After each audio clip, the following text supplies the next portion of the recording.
রুটি পরোটার সঙ্গে দুর্দান্ত লাগবে এই রকম অমৃত স্বাদের আলুর দম।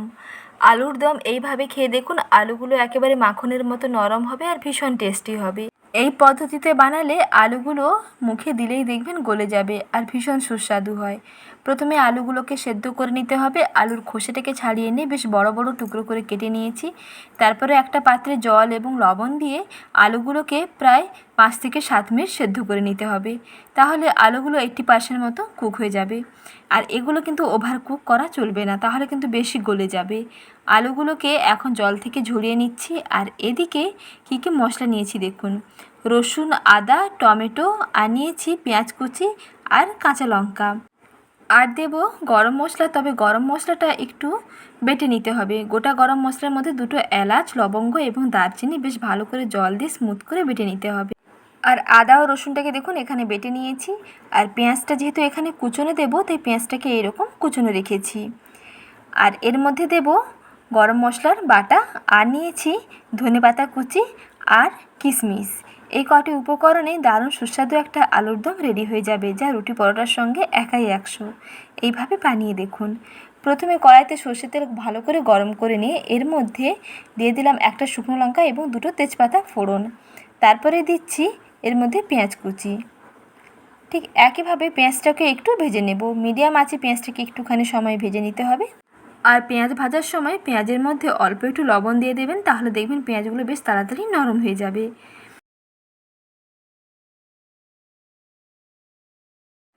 এর মধ্যে হাফ চামচ লবণ দিয়ে দিলাম। পেঁয়াজটাকে একটু ভেজে নিচ্ছি।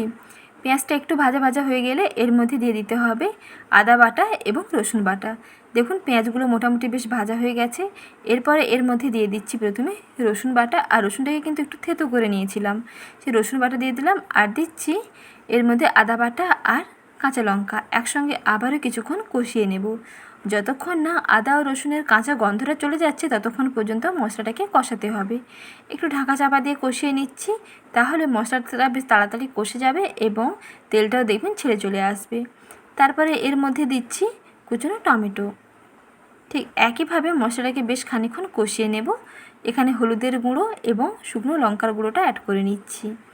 আর গুঁড়ো মশলা দেওয়ার পরে এর মধ্যে দিয়ে দিতে হবে অল্প একটু জল। হলুদ গুঁড়ো, লঙ্কা গুঁড়ো এবং এর সঙ্গে আমি জিরে গুঁড়োও দিয়েছি। তে সামান্য একটু জল দিয়ে মশলাটাকে কষিয়ে নেব। এই মশলাটাকে খুব ভালো করে কষাতে হবে যতক্ষণ না মশলা থেকে সম্পূর্ণ তেলটা ছেড়ে আসছে এবং মশলাটা একেবারে মাখো মাখো হয়ে যাচ্ছে, ততক্ষণ পর্যন্ত একটা ঢাকনা দিয়ে এইভাবে দেখুন মশলাটাকে কষিয়ে নিতে হবে। আর এই রান্নাটা কিন্তু খুবই সহজ, বানানো তো খুবই সহজ হয় আর খেতেও কিন্তু দারুণ লাগে। আর রেসিপি দেখার পর যে কেউ দেখবেন খুব সহজে বানিয়ে ফেলতে পারবেন। একই রকম আলুর দম না খেয়ে এইভাবে একবার আলুর দম বানিয়ে দেখুন, ভীষণ টেস্টি হয়। আর আলুর দমটা একটু মিষ্টি মিষ্টি হলে খেতে ভালো লাগবে। তার জন্য এখানে অল্প একটু চিনি দিয়ে দিলাম, হাফ চামচ মতো চিনি দিয়ে দিলাম। এতে কালারটাও দুর্দান্ত আসবে এবং স্বাদটাও দুর্দান্ত হবে। আর রান্নাতে অল্প একটু চিনি দিলে নুন ও চিনির ব্যালেন্সটা কিন্তু দারুণ হয়। তারপরে বাদবাকি স্বাদ মতো লবণটা দিয়ে ভালো করে আলুগুলোকে মশলার সঙ্গে কিছুক্ষণ কষিয়ে নেব। প্রায় ধরুন 2 থেকে 3 মিনিট মতন এইভাবে আলুগুলোকে মশলার সঙ্গে কষাতে হবে। তারপরে যখন আলুগুলো বেশ সুন্দর কষানো হয়ে যাবে, তারপরে এর মধ্যে জলটা দিয়ে দিন। আর যেহেতু আলুগুলো আগে থেকে বেশ ভালোভাবে সেদ্ধ করা হয়ে আছে, তাই রান্নাটা হতে কিন্তু বেশি সময় লাগবে না। গ্রেভির জন্য জলটা দিয়ে দিন। আর যখন এরকম ফুটতে থাকবে, সেই পর্যায়ে এর সঙ্গে কিশমিশ এবং কুচনো ধনেপাতাটা উপর থেকে দিয়ে দিতে হবে।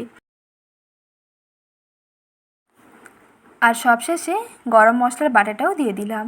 একসঙ্গে ভালো করে মিশিয়ে নিলেই রান্না একেবারে কমপ্লিট। আর দেখুন এই রকম অল্প একটু গ্রেভি থাকবে, মাখো মাখো হবে রান্নাটা।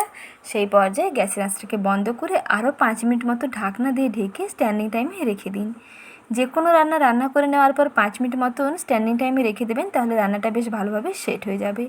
এতে টেস্টটাও দারুণ হবে আর দেখতেও ভালো লাগবে। দেখুন এইভাবে রেডি হয়ে গেল দারুণ স্বাদের আলুর দম, যা রুটি পরোটার সঙ্গে দুর্দান্ত লাগবে। নতুন আলুর দম এইভাবে একবার বানিয়ে দেখতে পারেন, খেতে দেখবেন দারুণ লাগবে। আর রেসিপিটি ভালো লাগলে লাইক, শেয়ার এবং সাবস্ক্রাইব করবেন। ধন্যবাদ।